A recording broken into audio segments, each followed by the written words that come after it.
This is Jeff with IndependentComicCongress.org. I'm here with Al Sparrow, local independent comic creator here at Keen Halloween. Al, how's the event going so far?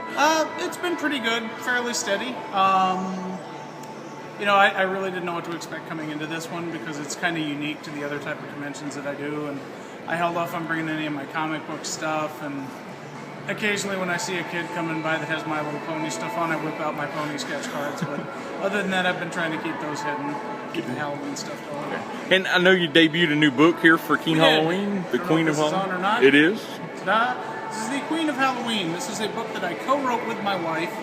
Last year she started dressing herself up as this Marie Antoinette type of character with spiders and a giant wig, and she was cosplaying as that yesterday, and today she just decided she didn't want to bother.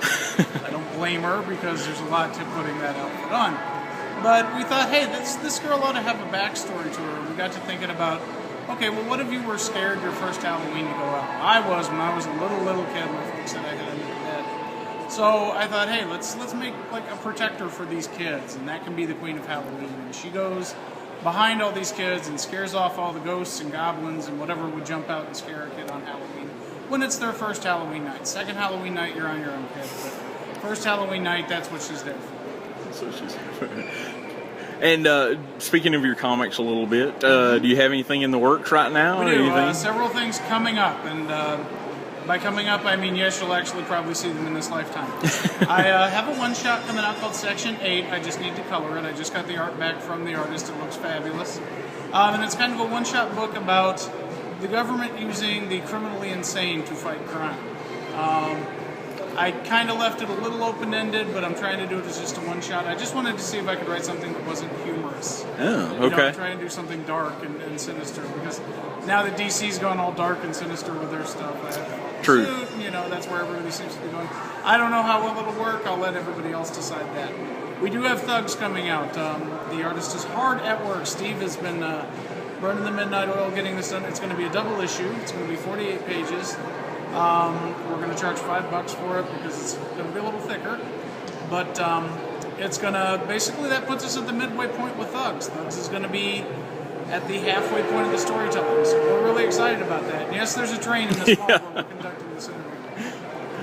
But those are two things that we're really working on. I've got a couple other projects that I'm trying to get to the point where I'm comfortable talking about them.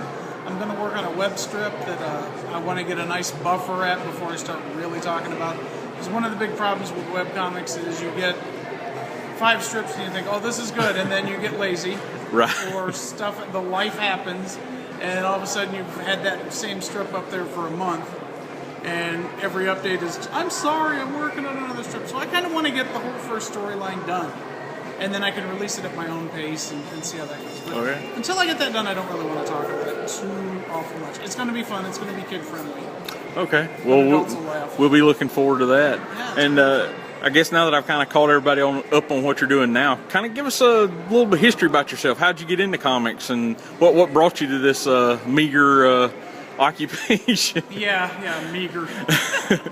I've been reading comics ever since I was a little kid. And when I say little kid, I mean I had 2 older sisters, 10 years and 7 years older than me, who were reading comics at that age when I was barely crawling.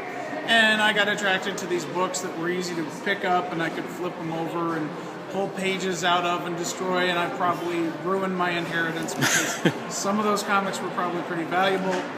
But, I could follow the colors even if I didn't know what was being said. So after a while, I started, hey, I can actually read these. I'm understanding words now. So I can honestly say I've been reading comics since birth.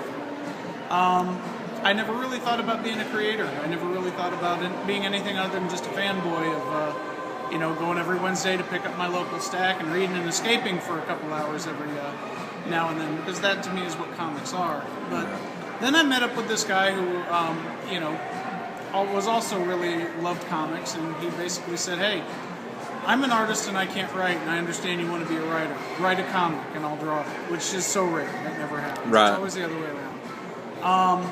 And from there, Thugs was born. And Thugs is basically our poking fun at superheroes, and it's kind of evolved into something more than either one of us ever thought it was going to be. Steve is working on some Tales of the Thugs side stories that he's going to do. And because he threw the gauntlet down, I'm like, what the hell do I'm going to do? some Tales of the Thugs. So there will be more than just thugs. But the main thing, our goal with it is to do 12 issues, have a self-contained story that'll tell an entire story, plot line. We've mapped it all out. It's got a Bible to it, so we know how it's going to end. If something happens to me, he knows how it's going to end. We're not going to leave you hanging. It's not going to be like that Robert Jordan series where the poor guy died, unfortunately, and didn't finish his work. We've got that all sorted out. So. Well, great. Al, thank you for taking a few minutes with us.